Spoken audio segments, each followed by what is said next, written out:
Get ready, Padres fans. It's time for the EcoWater SoCal Padres pregame show on the Padres Radio Network.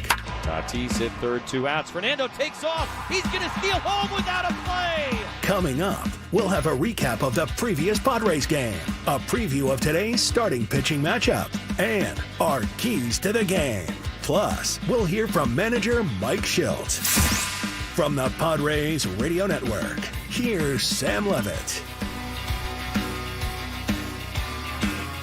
San Diego Padres baseball coming up on 97.3 The Fan and the Padres Radio Network. Today the Padres take on the New York Mets in the first game of a 4-game series. Our starting pitching matchup today for the Mets, right-hander Luis Severino, and for the Padres, right-hander Dylan Cease. Hi again everyone, Sam Levitt with you inside the loft here at the Western Metal Building at Petco Park. First pitch coming up at 6:40 p.m.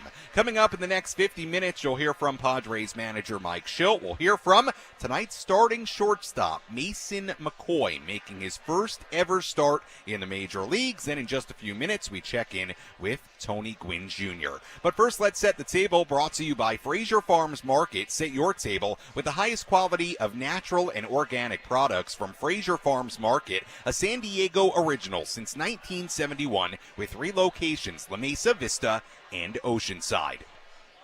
Padres entered today 72-56. They entered today tied with the Diamondbacks for the top National League wildcard spot and 4 games behind the LA Dodgers for first place in the NL West. Padres just won 2 out of 3 from the Minnesota Twins. Meanwhile, the Mets are 66-61. They're a game and a half out of the third and final wildcard spot, trailing the Atlanta Braves. Mets just won 2 out of 3 against the Baltimore Orioles. Before we turn our full attention to this series against New York, let's quickly recap the series finale against Minnesota.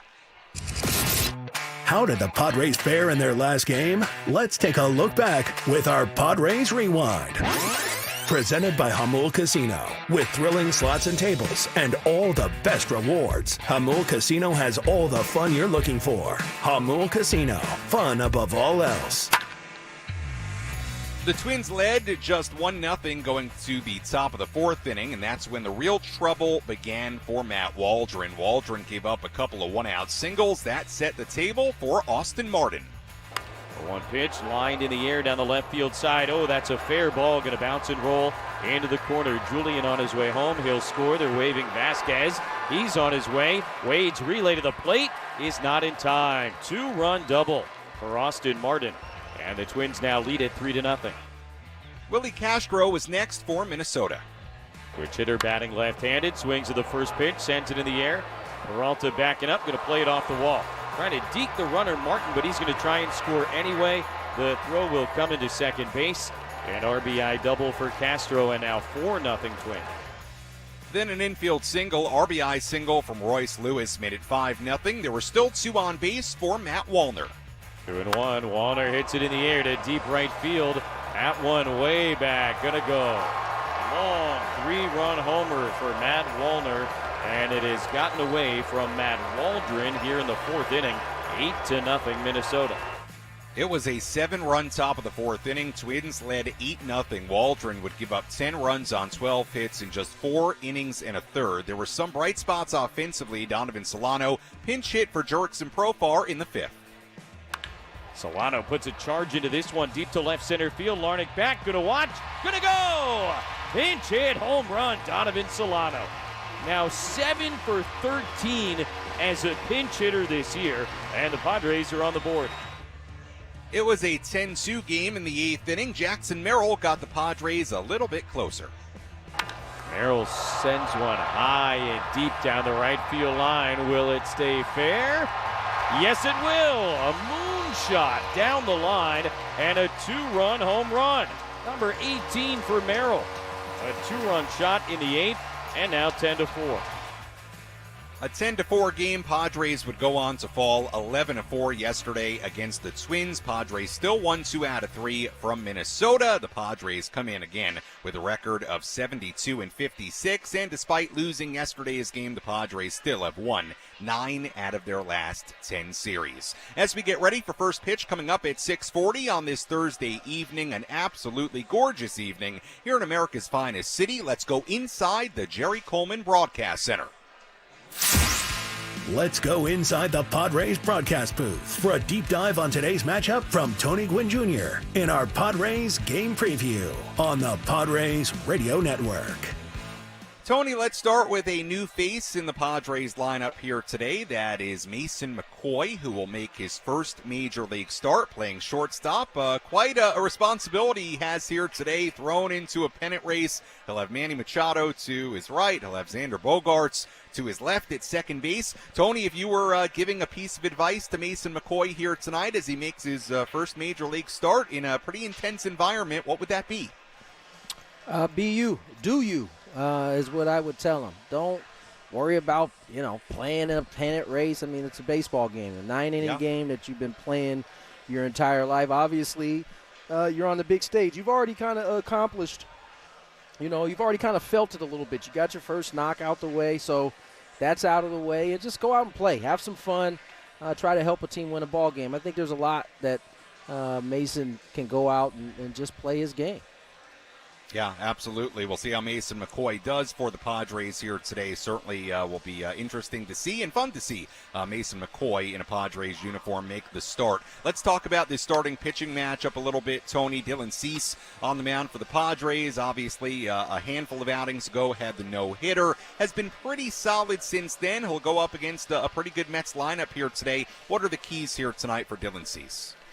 Fastball command. When Dylan is right, everything, that great slider, the knuckle curve, the every once in a while changeup, all play up when he's commanding his fastball. We know how explosive it is. And I think at times when he's not commanding and he's a little erratic, that's when he tends to get himself in trouble. But when the fastball command is right, everything else seems like it falls into place.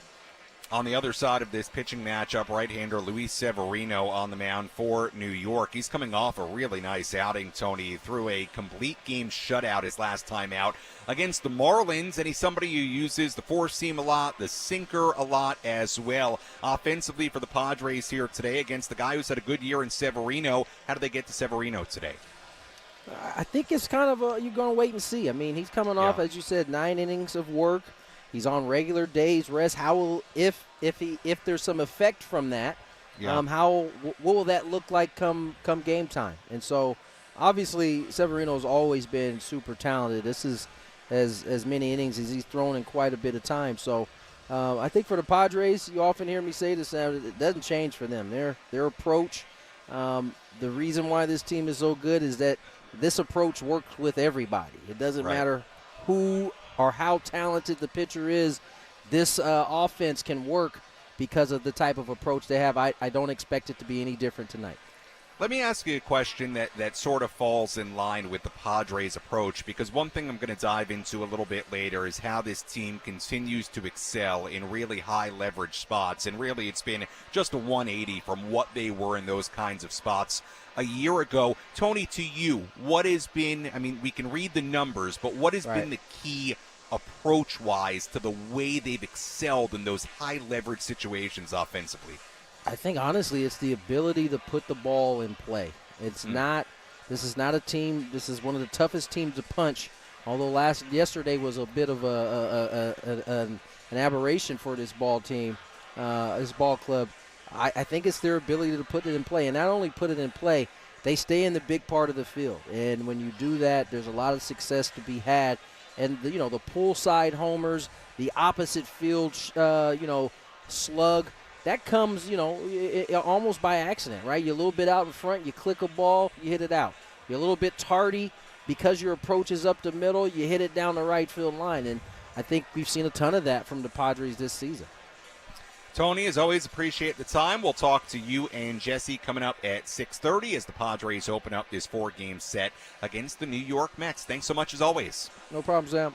All right, that's Tony Gwynn Jr. joining us on our EcoWater SoCal Padres pregame show here on the Padres Radio Network as we get ready for first pitch again at 6:40. We go out to Jesse and Tony at 6:30. Really good pitching matchup here today. Luis Severino on the mound for the Mets. Dylan Cease on the mound for the Padres. And when we come back, we've got a number of things to get to. We'll get to who's hot, who's not. But also, we hear from Padres manager Mike Shildt. We have a pretty, I would say, significant update on Fernando Tatis Jr. He was out on the field today doing something that we have not seen him do in a while, and we hear from Mike Shildt on Fernando Tatis Jr. as well. Plus, a little bit later, we hear from tonight's starting shortstop, Mason McCoy. I mentioned it with Tony. McCoy making his first major league start. I know it's a name that Padres fans probably aren't super familiar with, but he was at El Paso all year, and guess what? Anybody playing right now for this Padres team, you take on a certain level of responsibility because this team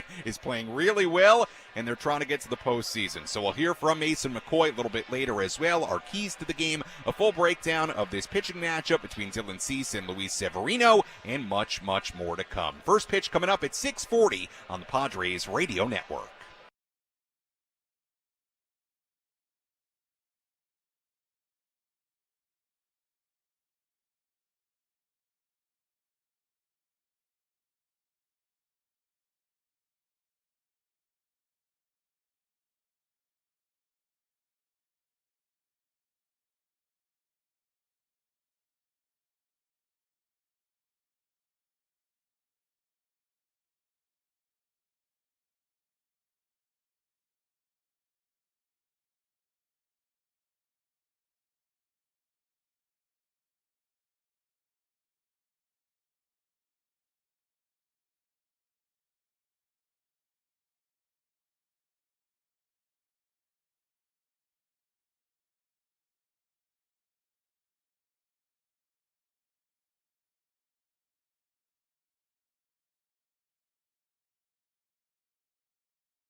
Between the Padres and the New York Mets. Game one of this four-game series. Padres obviously have played very, very well as of late. They've won 9 out of their last 10 series and now trying to start this four-game set against New York on a high note. Let's hear from Padres manager Mike Shildt before this series opener.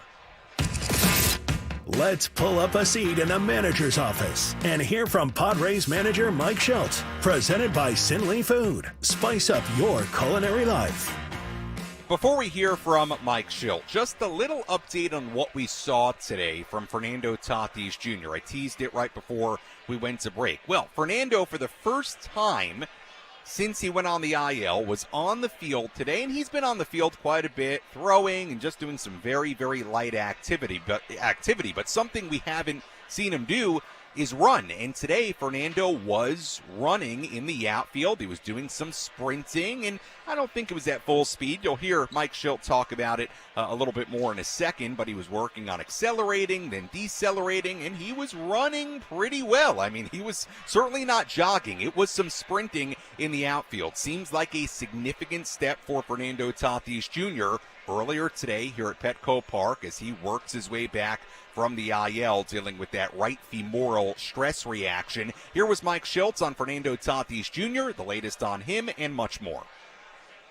I'm sure you may have witnessed it, but he did some sprint work today, which is great, around 70%, which is a clear sign of progression. So, yeah, I did meet with him. We have a looser timetable now, but we won't really share it because there's still some water to be just some water under the bridge a little bit, but he's definitely progressing to get back to play. It's good news. Did anything change to get Fernando to the point today? Like any like healing specific stuff? Like did you get the MRI, or was it like he's feeling good enough?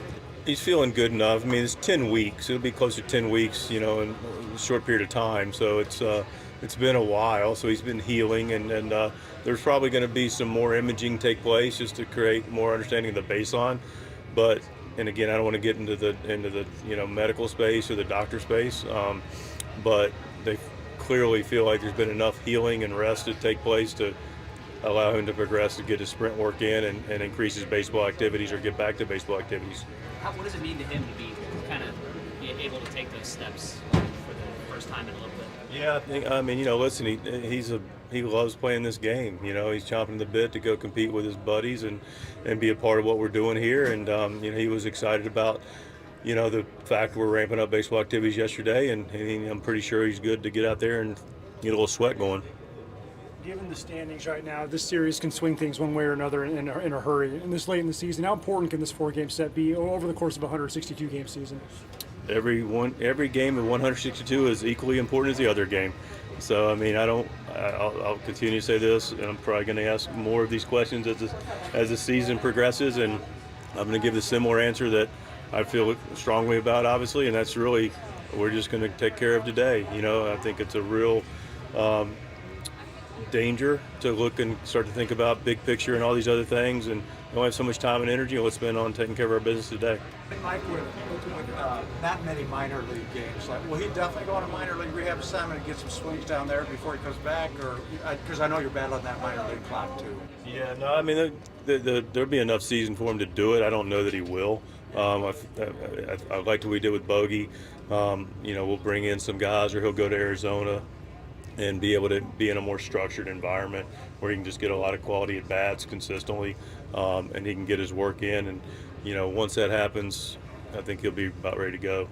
Getting Mason his first big league start for a guy who's been grinding that long, able to have that opportunity to write his name in the lineup card. What does that mean not only to him but to you as well? It's always good when you get guys opportunities, and that's what this game's about. And always have a ton of respect for the guys that you make it to the big league. That's not an easy thing to do. There's only 23,000 plus that have ever done it. I think there's so many doctors and lawyers right now in the greater Boston area. So it's quite an accomplishment, and for a guy to work as hard as he has to be able to get up here, got his first major league hit yesterday, and earn the opportunity to come up, which he's more than done. He's done a really nice job at AAA. Reports have been nothing but positive. It's good to get him out there and see what he can do. That was Padres manager Mike Shildt before today's game, so you heard the latest on Fernando Tatis Jr. And look, we don't have a timetable on Fernando yet, but I think it's safe to say a good development today to see him out there sprinting and doing something we haven't seen him do in a while. So we'll see what the updates are in the coming days and weeks on Fernando. You certainly hope it's a sign of him coming back to the Padres at some point here, hopefully in the next few weeks. So we'll see what happens with all that. You heard a little bit there about Mason McCoy in the lineup today for the Padres as they get ready to take on the New York Mets at 6:40. Let's tell you who's hot, who's not.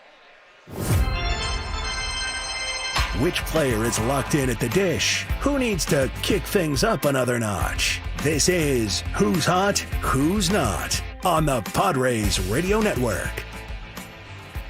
We take a look at the hot category, and today Jackson Merrill in that category. 2 for 4 yesterday, batting .375 with 2 doubles, 2 triples, and a home run during a 6-game hitting streak. The not category today, Luis Campusano in the lineup for the Padres today. Campy is just 3 for his last 20, and that's a look at who's hot, who's not, as we get ready for this series opener against the New York Mets. When we come back on our EcoWater SoCal Padres pregame show, we have a full look at the out-of-town scoreboard.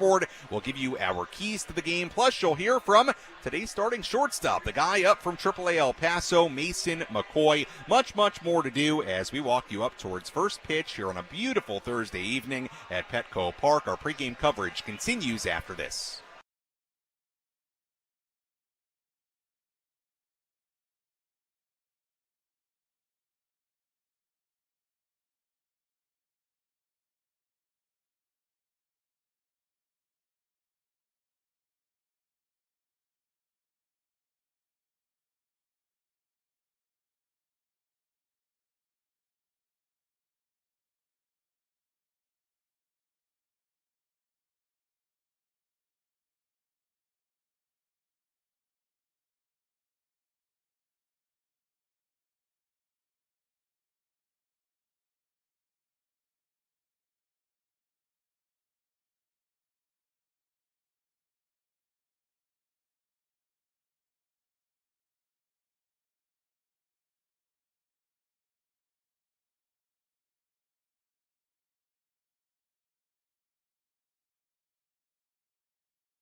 At Petco Park as we get ready for today's game. First pitch coming up at 6:40. Right-hander Dylan Cease on the mound for the Padres, and right-hander Luis Severino on the mound for the New York Mets. As always, if you want to get involved on our pregame coverage, you can do that in a number of different ways. You can tweet at me at Sammy Lev, SammyLev.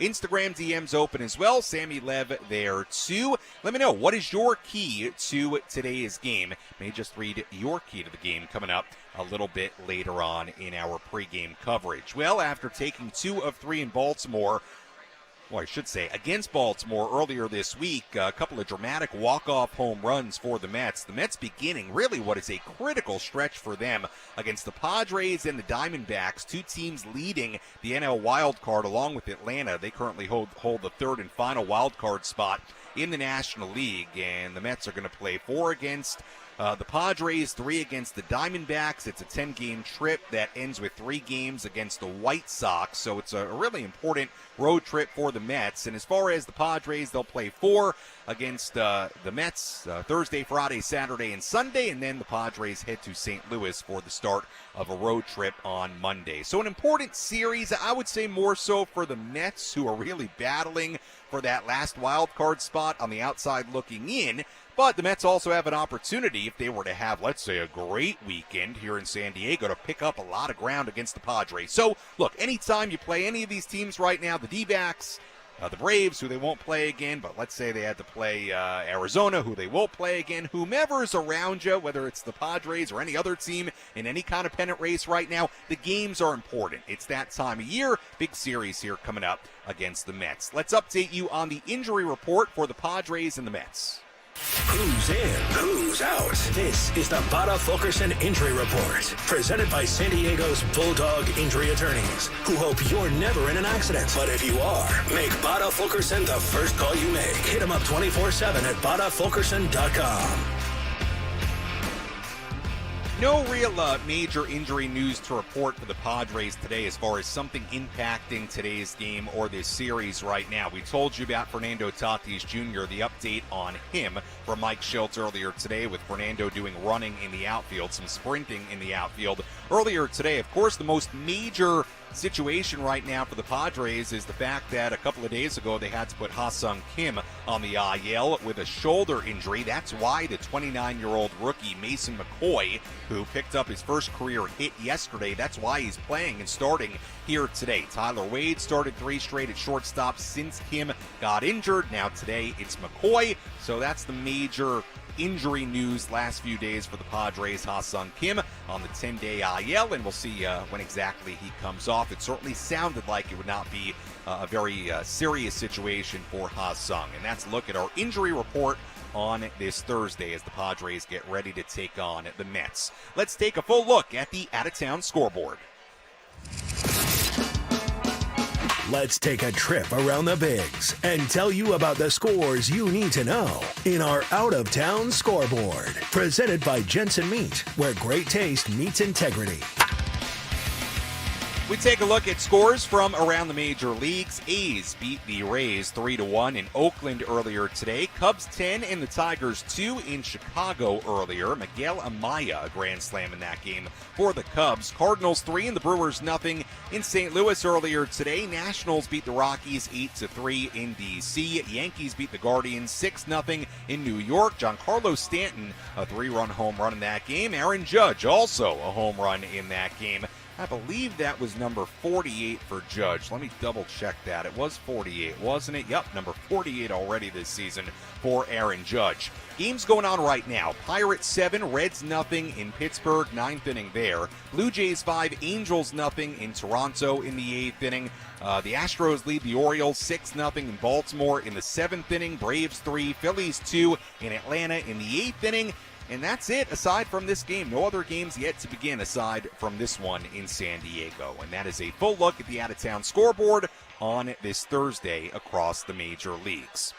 Well, Mason McCoy making his first ever start in the major leagues here today. Picked up a base hit yesterday, his first major league hit. And McCoy is a really good story, a 29-year-old rookie originally selected in 2017 out of the University of Iowa by the Orioles. He spent a long time in the minor leagues, and now with a number of different organizations. He was with the Orioles, the Mariners. He made his major league debut with the Blue Jays last season, appeared in 6 games, played defense, he pinch ran, had 1 at bat, did not collect a base hit, and then yesterday his first at-bat with the Padres picks up his first major league hit, and now a major opportunity here today for Mason McCoy making his first major league start. So a big time opportunity for Mason. Here was Mason McCoy speaking with the media earlier today inside the Padres clubhouse. First major league start tonight. How do you control the emotion of what you're obviously going to be feeling? I think it's just focused on winning. Not really myself, not really, what I'm going through out there. It's more the team and trying to do the best I can to help the team win the game. And, whether that's bunting, running, whatever it may be. It's just focusing on the end result of the game and not really my emotions, I guess, if you will. What's it mean to you to be up here? There's not enough words to describe that. Been grinding for a while, obviously, like a lot of players. Just a lot of it is that opportunity. Something happens, a door opens or whatever, like a defensive replacement, something like that. And I was grateful to get the opportunity to come up here and in the midst of an unbelievable month, an unbelievable push that we're putting together, and I'm just grateful to be a part of it. You get that first knock out of the way. You kind of focus on just playing ball now. Yeah, 100%. I was talking about that. I was like, I'm just gonna go up there, ambush first pitch, get it out of the way. Hopefully it happens. Then I can breathe a little bit. So yeah, getting the first one out of the way obviously was big, and now we can move on from that, and hopefully many more to come. How'd you find out that you were getting called up to the Padres? I found out it was around like midnight on, my days are blending together. Tuesday night at midnight, I got the phone call and said, I had an early morning flight to get my stuff packed, and that was coming up. You obviously had a little bit of playing time last season with Toronto, not getting a base hit that time around. I'm just wondering, throughout the course of the last year, were there moments where you thought, will I get that chance again? And then yesterday you finally did. You like to believe that you will, right? You have to believe that you're going to get more opportunities. But yeah, in the back of my head, I'm like, I got up there, I got to play in like 6 games or whatever it was. But again, I knew my role when I got up there was a defensive player, run the bases, score runs, steal bases. But I got that one at bat, and it didn't go my way per se. But in the back of my head, I'm like, man, if that's the only bat I ever get, I didn't get a hit out of it, whatever it may be. But I trusted that eventually I was gonna get an opportunity again. Mason, you're infused here into a pennant race, a team that is playing really, really well. You did spend a lot of time around these guys during spring training. What have you noticed even about this group going back to then? I think how welcoming everybody was from the get-go. Obviously, coming into a new team, I didn't know anybody. Maybe playing against some guys here or there, but no real relationships, and just how welcoming everybody was. Even the big name guys that would come up and introduce themselves and talk to me, and talk to me out on the field and go through situations and stuff like that. Just a lot of learning moments that you can learn from everybody in the locker room, and how welcoming they were to a guy that has never played with them was pretty special. How helpful is that this time versus last time when you didn't have a lot of familiarity? Yeah, I talked about that yesterday too. The guys there were awesome too, but it was just I didn't have any faces that I knew, any familiar faces, nothing like that. So being able to play with these guys in spring training and kind of get acclimated, if you will, a little bit, goes a long way in terms of, when you get to a new team and you don't know anybody or whatever it may be, it's hard to get comfortable and try to play your game, if you will, like you're used to playing. So having some faces that and some guys that, again, are very, very welcoming helps that process go a little bit quicker. Tell me about that defense. Is that something that's come naturally to you? Because you've been described by a couple of folks, including the guy sitting to your right, as one of the best defensive players they've ever seen. Well, I appreciate that. Thanks, Sean. I think it kind of came later on. I always had the ability. I had some bad fundamentals. And then when I got in 2022, we made some adjustments when I was with Seattle, and I saw it kind of blossom into what you'd see now, something that's very fundamental. I'll have some flashy plays here and there or whatever it may be, but it's more fundamental wise and clean motion, clean throw, accurate throws. That's something that I've taken pride on a lot over the last couple of years. Is this something to be said for that? You don't have to make flashy plays when you can make everything look routine? Yeah, to the blind eye, it might look routine, but I do believe that my job is to save runs out there. I take a lot of pride in saving runs for the pitchers that are out there, and saving pitches especially in like a race like this where pitching is very, very, very valuable. I think that can go a long way. You've got Manning to your right and Xander to your left. How does that help? You got 2 All-Stars. I don't know what else there is to say about that. It's going to be maybe a little nerve-wracking the first couple innings, but then they're awesome guys, and that comfort level will be right where it needs to be, and it'll probably take some pressure off going side to side a lot more. That was Mason McCoy making his first Major League start today. Quite a responsibility today playing shortstop for the Padres, like he discussed, between Manny Machado and Xander Bogaerts. So McCoy in the lineup today for the Padres as they get ready to take on the New York Mets coming up at 6:40. Padres in the midst of a pretty tough stretch of games right now, playing 18 games in 18 days. This is Game 7 of that stretch. And I do want to mention, just before we get to our keys to the game, Jackson Merrill continues to have a terrific, and I mean terrific, rookie campaign. Jackson leading all rookies this year in hits at 126. 77 and RBIs at 71. He leads NL rookies in games played at 123. His 71 RBIs, by the way, ranked third all-time of any Padre in their rookie campaign, behind just Kevin Kuzminoff, who had 74 RBIs in 2007, and Benito Santiago, who had 79 in 1987. So I think it's pretty safe to say that Jackson's going to collect that all-time record for RBIs in a rookie campaign. Again, Santiago, 79 in 1987, and Merrill already, we've got a ways to go on August 22nd. He's already at 71, and of course, Jackson back in the lineup for the Padres today, playing center field, and we'll see what Jackson has in store here today in this series opener. Let's give you our keys to tonight's game. How will the Padres unlock a victory in today's game? These are the keys to the game. Presented by Honor Buick GMC Hummer in National City. Key number one, don't let Winker get hot. Jesse Winker had a big walk-off home run for the Mets yesterday to beat the Orioles, batting .288 with just 4 RBIs. In 18 games, though, with the Mets after being traded to New York from Washington, D.C. at the trade deadline. The point here is, don't let that homer get him hot. He'll probably play the next 3 days with the Padres having righties on the mound. In fact, when you look at the lineup here today for the Mets, Winker is the DH and batting 5th. Don't let that walk-off home run, and he had quite the celebration as well, don't let it allow Winker to get hot. That's key number one. Key number two, let's stay on that theme. We're going to stay on this theme for a little bit. Limit Lindor. Francisco Lindor is in the midst of a 20-game on-base streak, batting .329 with 9 extra base hits and 14 runs scored in that span. On Wednesday, Francisco Lindor became the first shortstop with 3 seasons of 25 home runs and 25 stolen bases. Lindor is also, and keep an eye on this, 3 for 9 with 3 home runs in his career against Dylan Cease. So keep an eye on Lindor. Padres got to limit Lindor here today. Let's stay on that theme. Some hot Mets that you want to keep an eye on. Limit Mark Vientos. Vientos, young player for the Mets, playing pretty much every day right now at third base. In the midst of a career-long hitting streak at 9 games. He's hitting .353 in that span with 7 runs scored, 3 doubles, 3 home runs, 7 RBIs, a .436 on-base percentage in that 9-game hitting streak. So again, first 3 keys to today's game have to do with Winker, Lindor, and Vientos. That trio, gotta find a way to slow those 3 down. Key number 4, keep excelling in high leverage spots. And this is something that I talked about with Tony Gwynn Jr. a little bit earlier in our pregame show.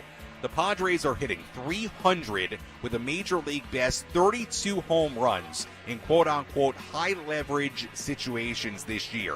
How about this? Their 141 OPS plus in those spots is the second highest by any team in the last 75 years, trailing only the 1953 Brooklyn Dodgers, who won the National League pennant. The Padres have been, to this point, really a historically great team in high leverage situations. And look, it sort of matches what the eye test would tell you, right? How good have they been in big spots? They've been great. Coming back in games, the late innings, they've been great. The numbers back it up. They got to keep doing those things. Mets are a good team. Padres obviously a good team. These could be some very tight games late. Some games where one swing late could make all the difference. So keep excelling in those high leverage spots. That's a look at our keys to the game. When we come back on our EcoWater SoCal Padres pregame show, we'll tell you what to watch for in today's game, and we'll break down today's starting pitching matchup between Dylan Cease and Luis Severino. Everybody having fun inside the Western Metal Building here at Petco Park. Everybody donning the Fernando Tatis Jr. Pink, City Connect pink with the mint green on the brim of the bucket caps here at Petco Park. Everybody wearing those and having a good time. So a lot of beers in hands right now, mixed drinks, everybody getting ready for what should be a good night of baseball here at Petco Park. We'll continue our pregame coverage when we come back on the Padres Radio Network.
building at Petco Park as we get ready for first pitch coming up at 6:40 here in downtown San Diego. Game 1 of this 4-game series as the Padres take on the New York Mets. Well, Jake Cronenworth is somebody that is in the midst of an on-base streak right now, and I do want to tell you about that, let you know what the on-base streak is for Jake Cronenworth. He is batting .256 in his last 51 plate appearances during a 12-game on-base streak, so we'll see if Cronenworth can keep that streak going here today. Cronenworth had a triple and a run scored in the 8th inning yesterday. He had 2 hits and a couple of runs scored on Tuesday night in the Padres win. Walk and a run scored, RBI on Monday night as well. So Jake has maybe been heating up a little bit lately.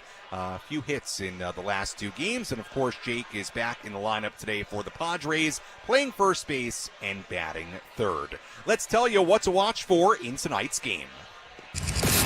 What's the one thing Sam Levitt will be keeping his eye on in today's game? This is What to Watch For. Presented by Genesis Home Improvements, San Diego's trusted painting, roofing, and window company. Save 15% today on a new beginning for your home. Visit GenesisHomeImprovementsSD.com. What to watch for in today's game. Can the Padres avoid Edwin Diaz, the Mets closer, at the back end of their bullpen? The reason I bring it up, Edwin Diaz, look, he's not been the same guy that he was, let's say, in 2022, where he was simply dominant. But with that said, Diaz has pitched to a 1.06 ERA with 23 strikeouts in his last 17 games. So it seems like he's pitching pretty well as of late. If you're the Padres, you want to do what you can to avoid facing Diaz when you're trailing in the 9th inning here tonight and in this series. So that's what I'm watching for in today's game. Can the Padres follow the blueprint of their 2 wins? And we know the Padres, they're a team that loves to come back late in games. But can they follow the blueprint of, let's say, what Monday's win was? Take an early lead, let the pitching staff do the rest, avoiding Edwin Diaz and some of the back end of that Mets bullpen. And that's what to watch for in today's game, in Game 1 of this 4-game series. Let's dive into our starting pitching matchup. A couple of veteran right-handers going at it. Dylan Cease for San Diego and Luis Severino for New York. Let's take a look at who's on the bump today with our starting pitching preview. Presented by Chimney Sweeps, Inc., San Diego's trusted chimney and fireplace service company for 40 years. Call Chimney Sweeps, Inc. at 1-800-CHIMNEY or book an inspection online at chimneysweepsinc.com. Right-hander Luis Severino on the mound for the Mets here today. Severino, 30 years old, comes in 2024, 7-6, a 4.17 ERA in 23 starts, 133 and 2/3 innings, 123 hits given up. He struck out 109 and walked 46. Severino pitched a shutout on Saturday against the Marlins through 113 pitches, his most in more than 6 years. So keep an eye on that. He threw a lot of pitches on Saturday. Let's see if that affects him at all here today. He had a 9.69 ERA in his 3 starts before that one. One matchup to watch against Severino, Manny Machado. 4 for 17 in his career against Severino, but 3 of those hits have been home runs. Meanwhile, right-hander Dylan Cease on the mound for the Padres here today. 12-9, 3.46 ERA, 26 starts, 148 plus innings. He struck out 186 and walked 50. Beat the Rockies on Saturday, gave up 3 runs in 5 2/3 innings. Lost to the Mets on June 16th in Queens, gave up 7 runs, including home runs to Francisco Lindor and Pete Alonso in that game back in June in New York. So we'll see how Cease does the second time around against the Mets here today. And that's a look at our starting pitching matchup between Dylan Cease and Luis Severino. You've been listening to the EcoWater SoCal Padres pregame show on the Padres Radio Network. EcoWater SoCal, your water should be perfect. Find them online at EcoWaterSoCal.com. Padres again come in a record of 72-56. They entered today tied with the Diamondbacks for the top National League wildcard spot and 4 games behind the LA Dodgers for first place in the National League West. Padres just won 2 out of 3. from the Minnesota Twins. And the Padres have won 9 of their last 10 series. Meanwhile, the Mets come in 66-61. The Mets right now on the outside looking in as far as the National League wild card picture. A game and a half out of the third and final wild card spot, trailing the Atlanta Braves. Mets just won 2 out of 3 from the Orioles. They got a Francisco Alvarez walk-off home run in the series opener. They got a Jesse Winker walk-off home run in the series finale. So what's in store here today as the Padres and the Mets begin what is a very important 4-game series? The good news?